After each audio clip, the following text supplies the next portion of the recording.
Willkommen zurück hier auf der Rocket Beans Bühne, Halle 7 auf der Gamescom. Und ich freue mich sehr, wir haben jetzt ein sehr interessantes Thema und einen ganz, ganz tollen Gast aus Amerika hier sitzen. Lee Jacobson, er ist der CEO von Robot Cash und it's a pleasure to have you here. It's great to be here. Thanks for having me. No, thank you. And you have something that's really unique. And I know a lot of people who sit here and present their games, they say, well, that's totally unique. But in your case, it's really unique. I never heard of something like that before. And it's a great and interesting story to tell. So please explain for everyone who never heard of Robot Cash, what exactly is it that you like to present here? Well, thanks for having us, guys. I appreciate that, Eddie and Greg. It's been awesome, the whole show. The fans have been phenomenal. We're really excited because, we're old school gamers from 30 years back. Brian Fargo, my co-founder, and I have been in the game business for a long, long time. And we found a way to disrupt the digital video game distribution business using the blockchain and using smart contracts to really change up the world. It's great.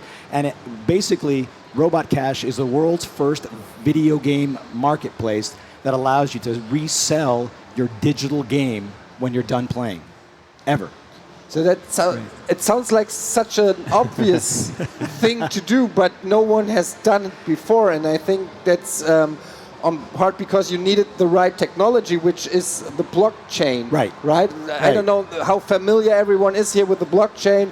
Some people might have heard it in connection to the Bitcoin and everything, but the technology behind it is the idea is it is a decentralized network, right? Yeah, I mean, it's based on what's called an Ethereum, cryptocurrency. But the difference between Bitcoin and Ethereum is Ethereum gives you the ability to carry along with it a smart contract. I guess it's a fancy word for saying you can carry the rights from one individual to another individual without anyone in between. Without anyone in between. And when that transference happens, a set of rules play out. And in this case, we're tying it to a video game. Games from AAA publishers, indie publishers around the world have all been supportive of us as the first company to bring over a digital game to another player. And they're really excited, and so are we to do that. Yeah, I have to say, as a collector, especially back at my home, I have two full sets of old school games. I have about over 1,000 games on my Steam account. I don't want to keep all of them. Yet I would like to be able to get rid of some of them just to have it out of the way. And this is a very interesting possibility for me for collecting in the future. We hear that all the time. I have a video briefly if you want to just take 30 seconds and show it, or you want to. It kind of explains it. It's just a short video that tells about what it is. Fire it up. All right. Does it work? Let's see.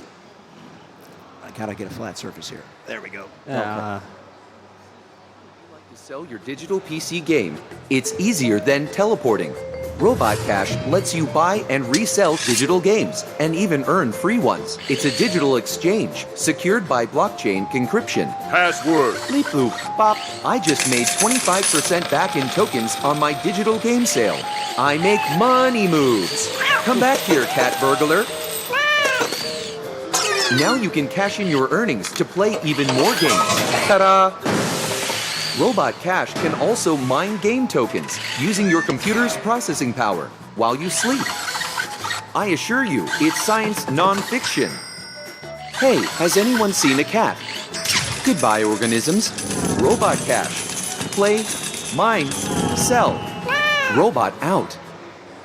That's it. I mean, that's really the story. It's the simple words you see on the screen. We allow gamers to buy games from all over the world, from all kinds of publishers, indies, majors, play them, mine for what's called iron, which is our currency in the platform that allows you to have free games or apply it to games that just like you would any other currency, it's real currency, and sell them if you decide to sell them when you're done playing. So it's pretty revolutionary. We're excited to do that. I'll show you the platform. I'll just switch over while we have a chat. Mm-hmm. So let me get it straight so that I understand it correctly.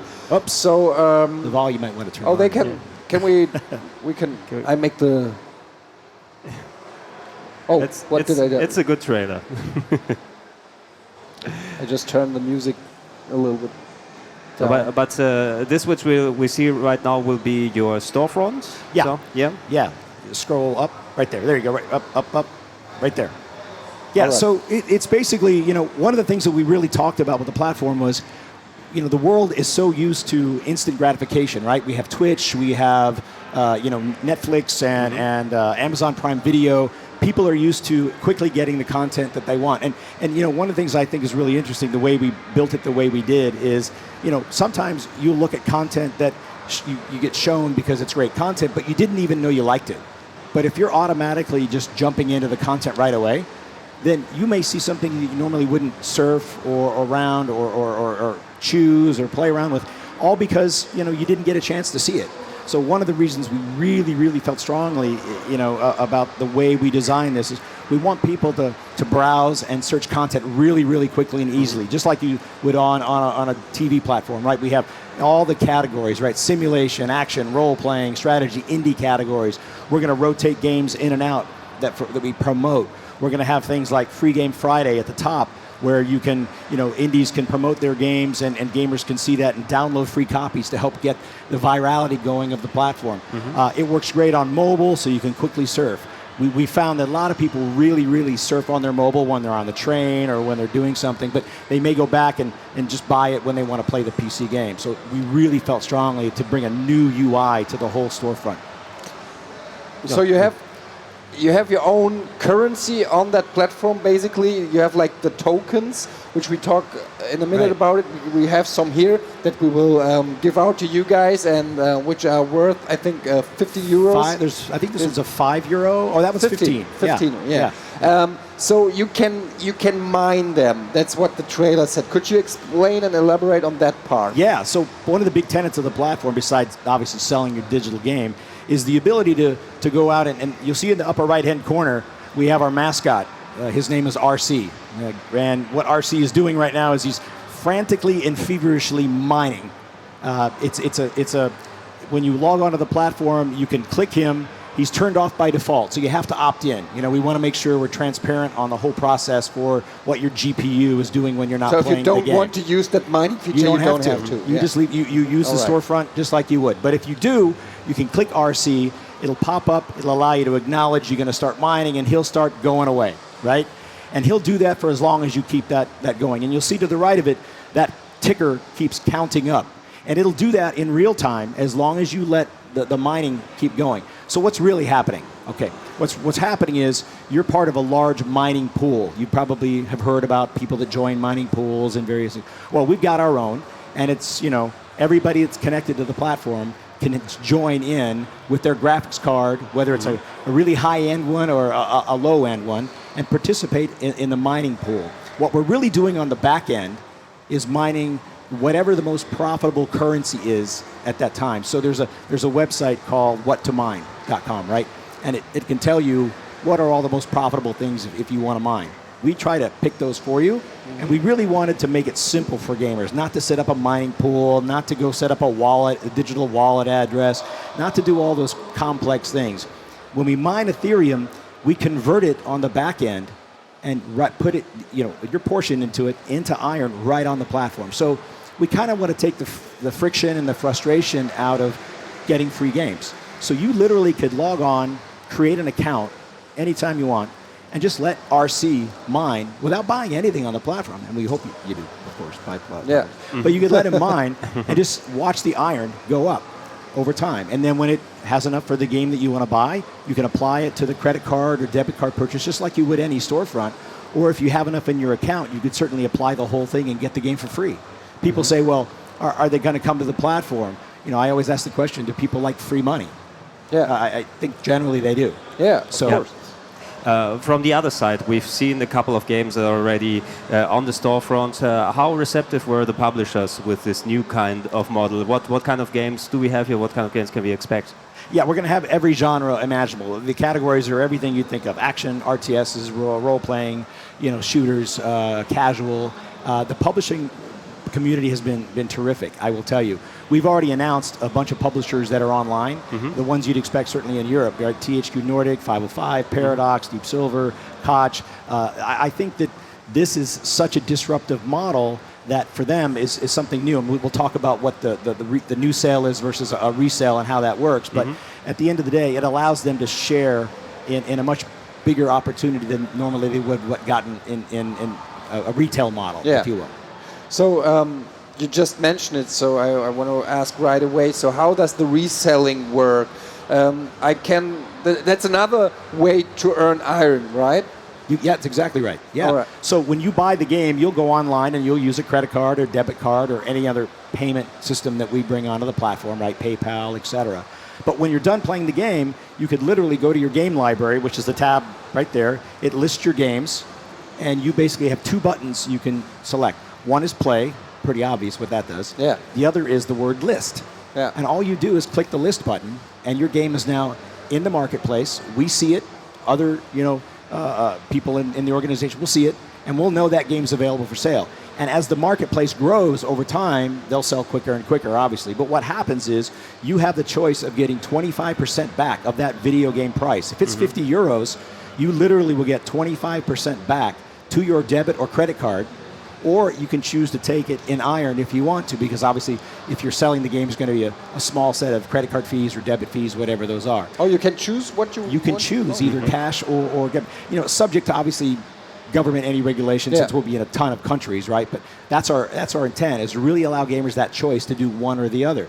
And so that goes back on your card, and you own that iron or you have that cash in your account. It's literally that easy. The early access, let's talk about that. I think it starts in October? It does. October early access is people are signing up now. Yeah. We've had great response so far. So that website that we see, that's actually the site we're on. Right? robotcash.com. Yeah, exactly. That's the site. You can register right now. Right there. You can go on there right now. And we'll add you to early access. And in October, we start the full thing. You can play, mine, and sell. We'll slowly build up the user base. We want to make sure it's a great user experience. We want to make sure everybody's happy. We want to make sure the ecosystem is really, really healthy. So we'll be opening up the throttle, if you will, as we head into the end of the year for everybody. Yeah. How does it look with if people want to sell a game on Steam? Of course, Valve takes quite a bit of a cut there when they're selling the games. Do you have an attractive model for publishers to come to you? How is it? I think that's really what got them excited to come on board. One of the things that happened when Brian Fargo and I started the company was, we've been in the video game business such a long time. We talked about how could we just disrupt the model that's been around for so long, and with the blockchain included, right? And one of the things that we talked about is, given today's technologies, with distributed file systems, and I won't bore you with all those details, but you really don't need 30% to run a digital distribution storefront. I mean, Humble Bundle has proven it by saying you can donate money, right? I mean, so we know that to be true. So we went and did a bunch of math and did a bunch of research, and we said, let's go back and say, hey, let's go check with the publishers and say, if we gave you 95% and we kept 5%, is that interesting? I'll bet you, you know what they said. I bet they said yes. They did. They absolutely said yes. And we thought, that's great. But from a gamer's perspective, that doesn't really matter. I mean, whether a publisher, gets 70% or 95% doesn't really benefit the gamer. Who cares, right? One of the real important things that we felt had to happen in this ecosystem was it had to be more fair for gamers, not just publishers.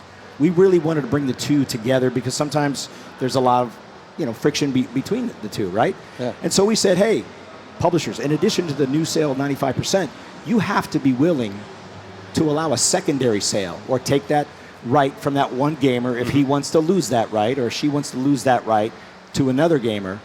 And you have to be able to take 70% on that resale. It's money you never would have had because GameStops of the world that take physical goods, as you guys know, publishers don't make any money if they push you to a resold good inside of a GameStop store, right? Yeah. In this model, they share in that revenue.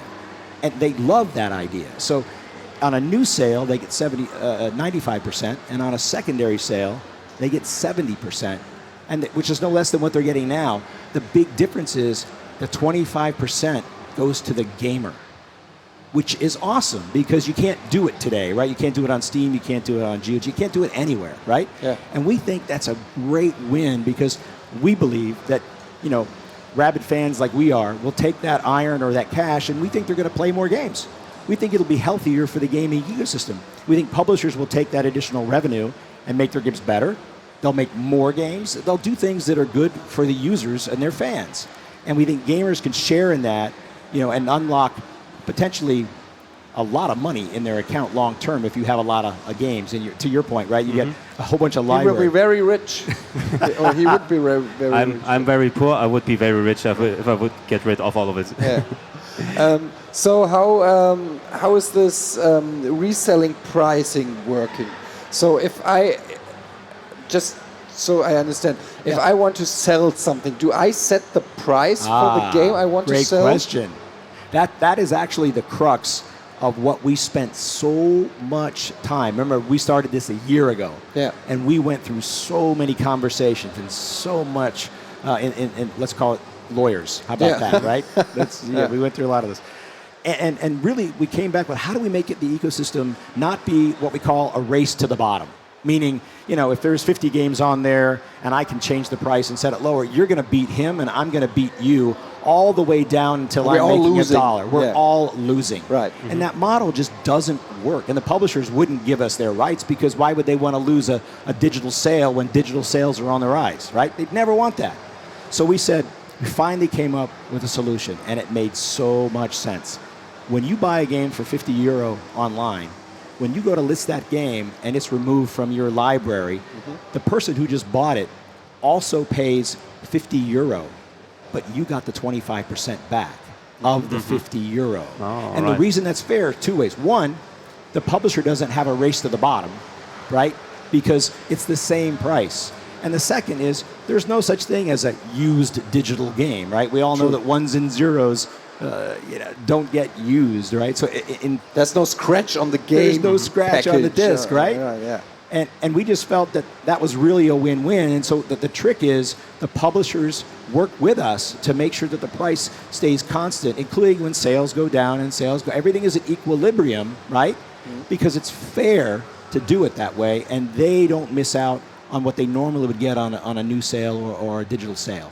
So you have a different concept for something like discount sales, because a lot of digital storefronts now, some games are discounted heavily, and then of course the pricing model changes. So how do you plan doing this? We've going through a lot of details on that with our publishing partners here at the show. I can tell you there's a lot of ideas on how to handle that.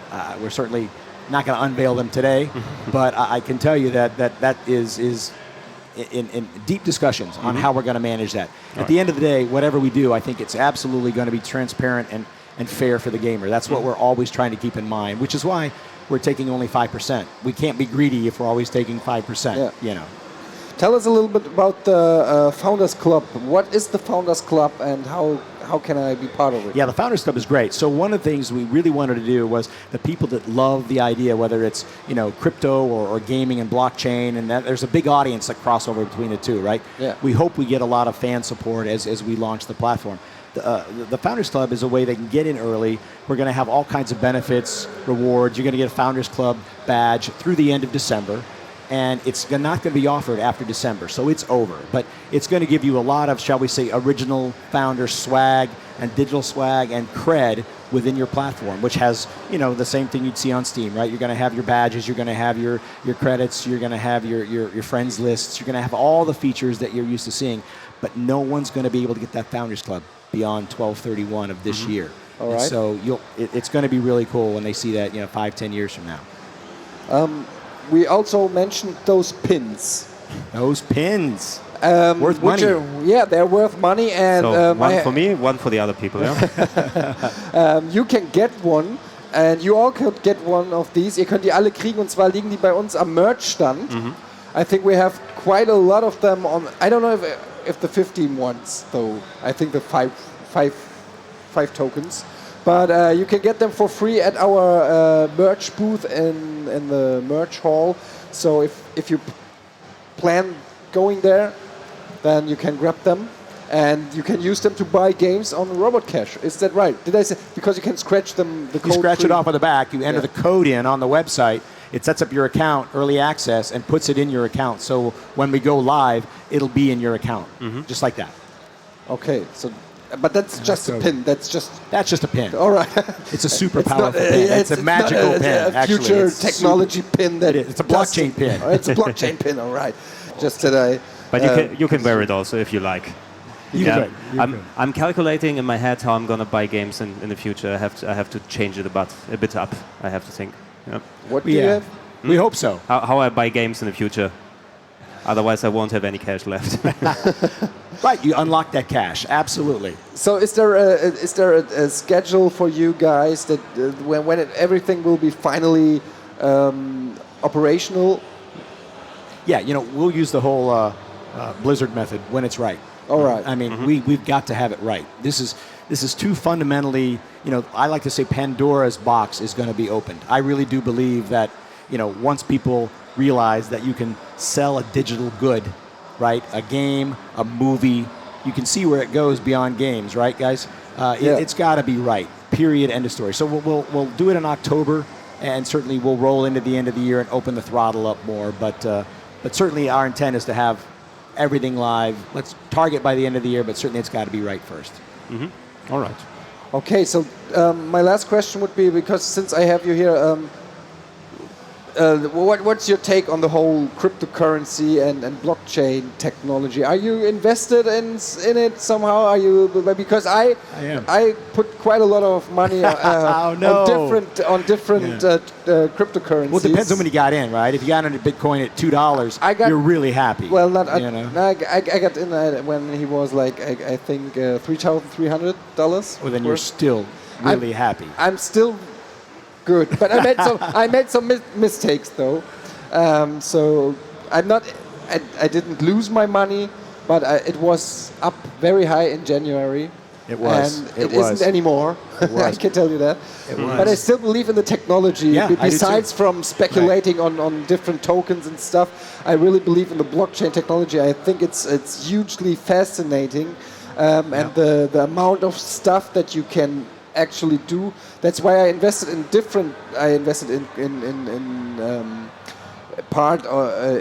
AI stuff that works over blockchain technology. Sure. And there's so many interesting stuff. The smart contracts, of course. I have some Neos, which is specialized in smart contracts. So there are different subjects. Well, what's your take on the whole cryptocurrency? I agree with you. I mean, if you look at just this past year, you're seeing companies that normally wouldn't even be making announcements. American Express, Google, Coca-Cola, Starbucks, JP Morgan Chase. These companies are all announcing blockchain initiatives because they're realizing that, say what you will about cryptocurrency and people's uses for it as a currency, the blockchain in and of itself, no one disputes its immutability. No one, right? Otherwise, Bitcoin would have no value whatsoever, and we know that not to be true, right? So I agree with you. When you separate blockchain from cryptocurrency, it's a tectonic shift, I think, in security and immutability, right? As cryptocurrencies go, I think I've seen this past couple of years people doing ICOs and pump and dumps and all kinds of things that have happened. I think you're getting now to the point this year, we're seeing it rapidly in my tours throughout Asia and in Europe. Let's call it the maturation process. Yeah. People are talking about no longer utility tokens. They're talking about the word called security tokens, which means it's almost acts like a stock where you have rights and you have transparency and you have ownership and you have things. So I think like any technology, it will find its own level of water over time. And I think we're starting to enter a phase where you're starting to see the next generation of applications like what we're doing and other companies that have real applications on the blockchain. Yeah. No more is it just the pipes. We call it the pipes and underground. You're seeing real applications real built products. on it. Right. Yeah. So I think there's no going back. In my opinion, I think it's out. Just as much as the internet was. Okay, so I should keep my Neos? I think you should keep, you should keep your Neos. Yeah, you should totally keep your Neos. That's just what I wanted to hear. All right. I think that's about it. Do you want to add something? We have some shirts left that we will give you guys. We have some pins. Like I said, you can get those pins also at our merchandise booth in Hall 5. Is it Hall 5? It's Hall 5. It's Hall 5. And you should register right now for Robot Cash if you want to join the. Go online. You can set up an account right now. We'll let you in. Is it Founders Club? Founders Club. No, what's the name? Founders Founders, yeah. It's the Founders Club. Club. Yeah. The Founders. Absolutely. Exactly. So, checkt das auf jeden Fall mal ab. Es ist wirklich eine hochinteressante Idee. Ich finde es sehr, sehr spannend. Ich habe nie in Bitcoin und anderen Sachen gemacht, aber das könnte tatsächlich mal der erste Schritt sein. Ja, und ich so meine, viel Geld verbrannt im bisher. Hintergrund farmt der für dich die Tokens. Es wird zwar langsam da gehen, aber immerhin. Mit meiner Grafikkarte wahrscheinlich weniger. Auch Kleinvieh macht Mist. Okay, thanks a lot, Lee Jacobson. Thank you. CEO Thank you very von much. Robot Thank Cash. you, everybody. Thank you. Jetzt geht's hier Great show. weiter mit, ich habe keine Ahnung mit was. Mit was Schönem. Mit was richtig Geilem. Weiß irgendjemand, was jetzt kommt? Niemand? Bethesda. Bethesda? Pete Heinz. Pete Heinz Pete auch noch. Heinz. Okay, that's great, awesome. Dann Noch bleibt besser hier. geht's nicht. Ja, viel Spaß. Tschüss. Tschüss. Tschüss.